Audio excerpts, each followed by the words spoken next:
প্ৰিয় দৰ্শক, বাস্তুশাস্ত্ৰ অনুসাৰে আমাৰ শয়নকক্ষ ঘৰৰ এটা অতি গুৰুত্বপূৰ্ণ অংশ। শয়নকক্ষত কোনবোৰ বস্তু ৰাখিব লাগে আৰু কোনবোৰ বস্তু ৰাখিব নালাগে এই বিষয়ে বাস্তুশাস্ত্ৰত বহু গুৰুত্বপূৰ্ণ তথ্য দিয়া আছে।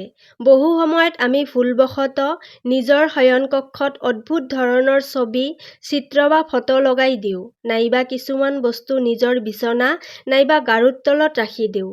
এইবোৰৰ ফলত আমাৰ জীৱনত নেতিবাচক শক্তিৰ প্ৰৱাহ আৰম্ভ হয়। ইয়াৰ ফলত ঘৰত নানা ধৰণৰ সমস্যা বৃদ্ধি পায় আৰু পৰিয়ালত গৃহক্লেশ আৰম্ভ হ'বলৈ ধৰে। বাস্তুশাস্ত্ৰ অনুসাৰে শোৱাৰ সময়ত এনে কিছুমান বস্তু আছে যিবোৰ ভুলতেও নিজৰ কাষত ৰাখিব নালাগে। যদি আপুনি বিচাৰে আপোনাৰ শয়নকক্ষৰ পৰা নেতিবাচক শক্তি আঁতৰি যাওক আৰু আপোনাৰ ঘৰত সদায় ইতিবাচক শক্তিৰ বাস হওক, তেন্তে শোৱাৰ সময়ত গাৰুৰ তলত এইবোৰৰ ভিতৰত অন্ততঃ এটা বস্তু অৱশ্যই ৰাখক। এই বস্তুবোৰ গাৰুৰ তলত ৰাখি শুলে আপুনি ইতিবাচক শক্তিৰ সহায় লাভ কৰিব। প্ৰিয় দৰ্শক, মনত ৰাখিব, যদি আপুনি বিচাৰে আপোনাৰ জীৱনত সুখ, সমৃদ্ধি, ধন সম্পদ আৰু ঐশ্বৰ্য লাভ হওক, বিশেষকৈ মহিলাসকলে গাৰুৰ তলত সেই বিশেষ বস্তুটো অৱশ্যই ৰাখিব লাগে। কাৰণ তেনে কৰিলে আপোনালোকে মা লক্ষ্মীৰ আশীৰ্বাদ লাভ কৰিব। প্ৰিয় দৰ্শক, বাস্তুশাস্ত্ৰত স্পষ্টকৈ লিখা আছে যে যদি শোৱাৰ সময়ত আপুনি কিছুমান ভুল কৰে, তেনে দৰিদ্ৰতাই আপোনাৰ পিছ নেৰিব। সেইবাবেই গাৰুৰ তলত কেৱল সেই বস্তুবোৰহে ৰাখিব লাগে যিবোৰ বাস্তুশাস্ত্ৰ অনুসাৰে সঠিক। প্ৰিয় দৰ্শক, গাৰু যদিও এটা সাধাৰণ বস্তু যেন লাগে, কিন্তু বাস্তৱত কোনো বস্তু কেতিয়াও সাধাৰণ নহয়। আপোনালোকে নিশ্চয় শুনিছে, এজন মানুহ যিমানেই ধনী নহওক কিয়, শুবলৈ হ'লে তেওঁক এটা সাধাৰণ গাৰুৰেই প্ৰয়োজন হয়। খুব কম লোকেই জানে যে গাৰুৰ সঠিক ব্যৱহাৰ কৰি আপুনি ৰাতিৰ ভিতৰতেই নিজৰ ভাগ্য উজ্বলাই তুলিব পাৰে।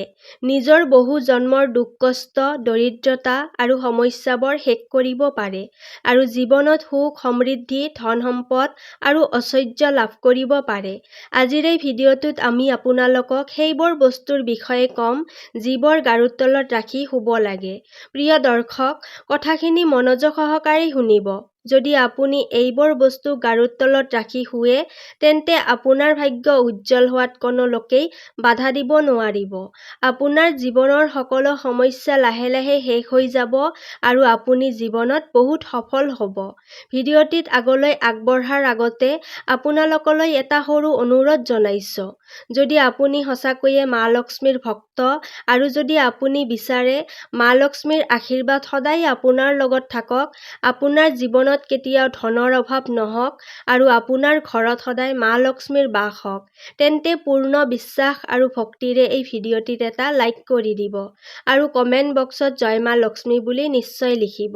প্ৰিয় দৰ্শক, আজিৰ এই ভিডিঅ'টোত আমি আপোনালোকক ক'ম কিদৰে এটা সাধাৰণ বস্তু যদি আপুনি সঠিক সময় বা শুভ মুহূৰ্তত গাৰুৰ তলত ৰাখি শুৱে, তেন্তে তাৰ ফলত আপোনাৰ জীৱনত কিদৰে বহুত উন্নতি আহিব পাৰে আৰু আপুনি কিদৰে সফলতা লাভ কৰিব পাৰে। প্ৰিয় দৰ্শক, হয়তো এই কথা বহু মানুহেই নাজানে। যদি আপুনি জীৱনত কঠোৰ পৰিশ্ৰম কৰে, বহুত চেষ্টা কৰে কিন্তু তাৰ ফল নাপায়, ধন অহাৰ সকলো পথ যেন বন্ধ হৈ গৈছে, চিন্তা আৰু সমস্যাই আপোনাৰ ঘৰখন এনেকৈ ভৰি পেলাইছে যে আপুনি ভিতৰৰ পৰা ভাঙি পৰিছে, তেন্তে হয়তো আপুনি অজানিতে এনে কিবা ভুল কৰিছে যাৰ বাবে মা লক্ষ্মী অসন্তুষ্ট হৈছে বা অন্য দেৱ-দেৱীৰ ক্ৰোধ আপোনাক সহিব লগা হৈছে। কিন্তু এতিয়া আপুনি চিন্তা কৰাৰ কোনো প্ৰয়োজন নাই, কাৰণ এই ভিডিঅ'টোত আমি আপোনালোকক ক'ম কিদৰে কিছুমান সাধাৰণ বস্তু নিজৰ গাৰুৰ তলত ৰাখি শুলে আপোনাৰ জীৱনৰ সকলো সমস্যা লাহে লাহে শেষ হ'ব পাৰে আৰু আপোনাৰ জীৱনত সুখ সমৃদ্ধি, ধন সম্পদ আৰু ঐশ্বৰ্য লাভ হ'ব পাৰে। প্ৰিয় দৰ্শক, আপোনালোকৰ ওচৰত আমাৰ এটা অনুৰোধ, আমি আজি যিবোৰ কথা আপোনালোকক ক'বলৈ গৈছো, সেইবোৰ কথা আপুনি ক'ৰবাত লিখি ৰাখক, যাতে পিছত এইবোৰ পাহৰি নাযাওক আৰু নিজৰ জীৱনত এই উপায়বোৰ অনুসৰণ কৰি আপুনি সফলতা লাভ কৰিব পাৰে। প্ৰিয় দৰ্শক, সৰ্বপ্ৰথম বস্তুটো যিটো আপুনি প্ৰতিদিন নিজৰ গাৰুৰ তলত ৰাখি শুব লাগে, সেয়া হৈছে তুলসীৰ পাত। মনত ৰাখিব, তুলসী গছ এজোপা অতি পবিত্ৰ আৰু পূজনীয় গছ। বিশ্বাস কৰা হয় যে তুলসী গছটো মা লক্ষ্মীৰেই এটা ৰূপ আৰু তুলসীৰ প্ৰতিটো পাতত ভগৱান বিষ্ণুৰ বাস থাকে বুলি কোৱা হয়। যদি আপুনি তুলসীৰ এটা পাত নিজৰ গাৰুৰ তলত ৰাখি শুৱে, তেন্তে বিশ্বাস কৰা হয় যে আপোনাৰ জীৱনৰ পৰা সকলো নেতিবাচক শক্তি আঁতৰি যায়। আপোনাৰ জীৱনত ইতিবাচক শক্তিৰ প্ৰৱাহ আৰম্ভ হ'ব। এতিয়া এটা গুৰুত্বপূৰ্ণ কথা মনত ৰাখিব, ৰাতি যিটো তুলসীৰ পাত আপুনি গাৰুৰ তলত ৰাখি শুব, সেইটো পুৱা উঠি আপুনি খাই ল'ব লাগিব। ইয়াৰ দুটা কাৰণ আছে। প্ৰথমটো হৈছে আয়ুৰ্বেদিক কাৰণ। যদি আপুনি প্ৰতিদিনে তুলসীৰ পাত সেৱন কৰে, তেন্তে বহু ধৰণৰ ৰোগৰ পৰা আপুনি দূৰত থাকিব। দ্বিতীয় কাৰণটো হৈছে আধ্যাত্মিক। বিশ্বাস কৰা হয় যে তুলসীৰ পাত সেৱন কৰিলে মানুহে মোক্ষ লাভ কৰে। মাত্ৰ আপুনি এটা কথা মনত ৰাখিব, তুলসীৰ পাত কেতিয়াও ৰাতি নিছিঙিব, দিনতেই ছিঙিব আৰু ৰবিবাৰৰ দিনা এই উপায়টো কেতিয়াও নকৰিব। ৰবিবাৰক বাদ দি যদি আপুনি প্ৰতিদিন এই উপায়টো কৰে, তেন্তে নিশ্চয় আপুনি ভগৱান বিষ্ণু আৰু মা লক্ষ্মীৰ আশীৰ্বাদ লাভ কৰিব। এতিয়া দ্বিতীয় বস্তুৰ কথা ক'ম। যদি আপুনি নিজৰ গাৰুৰ তলত ময়ূৰৰ পাখি ৰাখি শুৱে, তেন্তে ইয়াক অতি শুভ বুলি গণ্য কৰা হয়। ধৰি লওক আপুনি জীৱনত সফল হ'ব বিচাৰে, নিজৰ উন্নতি হোৱাটো বিচাৰে, তেন্তে ময়ূৰৰ পাখি গাৰুৰ তলত ৰাখি শুৱা আপোনাৰ বাবে শুভ হ'ব। সাধাৰণতে বহু মানুহে কি কৰে জানেনে? ময়ূৰৰ পাখি নিজৰ সন্তানৰ কিতাপৰ মাজত ৰাখি দিয়ে, যাতে তেওঁলোকে বিদ্বান হয়। কিন্তু বহু মানুহে এই কথা নাজানে যে যদি আপুনি ময়ূৰৰ পাখি গাৰুৰ তলত ৰাখি শুৱে, তেন্তে আপোনাৰ কুণ্ডলীত থকা বহু দোষ লাহে লাহে শেষ হ'বলৈ আৰম্ভ কৰে। যি দোষবোৰে আপোনাৰ জীৱনত সমস্যা সৃষ্টি কৰে, সিহঁতৰ প্ৰভাৱ লাহে লাহে কমিবলৈ আৰম্ভ কৰে। সেয়ে যদি আপুনি বিচাৰে আপোনাক কোনো ধৰণৰ গ্ৰহ দোষ বা কুণ্ডলী দোষে বেছি কষ্ট নিদিয়ে আৰু তাৰ প্ৰভাৱ কমি যাওক, তেন্তে অৱশ্যই নিজৰ গাৰুৰ তলত ময়ূৰৰ পাখি ৰাখি শুব। তৃতীয় বস্তু, যদি আপুনি বিচাৰে আপোনাৰ জীৱনত ধন অহাৰ সকলো পথ খুলি যাওক, যদি আপুনি বিচাৰে ধন যেন আপোনাৰ ওচৰলৈ নিজে নিজেই আহি যায় আৰু আপোনাৰ ওচৰত থকা ধনো বৃদ্ধি পায়, তেন্তে আপুনি প্ৰতিদিনে এটা 1 টকাৰ মুদ্ৰা নিজৰ গাৰুৰ তলত ৰাখি শুব লাগে। এতিয়া কি কৰিব লাগিব? যিটো 1 টকাৰ মুদ্ৰা আপুনি ৰাতি গাৰুৰ তলত ৰাখি শুব, সেইটো মুদ্ৰা পুৱা উঠি কোনো গৰীব বা দুখীয়া মানুহক দান কৰি দিব। যদি আপুনি প্ৰতিদিন মাত্ৰ 1 টকা কোনো মানুহক দান কৰে, তেন্তে বিশ্বাস কৰা হয় যে আপোনাৰ জীৱনত ধনৰ সৈতে জড়িত থকা সকলো সমস্যা লাহে লাহে শেষ হৈ যাব। আপোনাৰ ওচৰলৈ ধন চুম্বকৰ দৰে টানি আহিব আৰু ধন অহাৰ সকলো পথ খোল খাই যাব। প্ৰিয় দৰ্শক, এইটো এটা এনেকুৱা উপায় যিটো বাস্তুশাস্ত্ৰত উল্লেখ কৰা আছে। কোৱা হয় যে এই উপায়টো বিশেষকৈ বহু ব্যৱসায়ীয়ে কৰে, যাতে তেওঁলোকৰ ব্যৱসায় ভালদৰে চলে আৰু ধনৰ কোনো সমস্যা নহয়। সেয়ে যদি আপুনি কোনো আৰ্থিক সমস্যাত ভুগি আছে, তেন্তে এই উপায়টো এবাৰ চেষ্টা কৰক।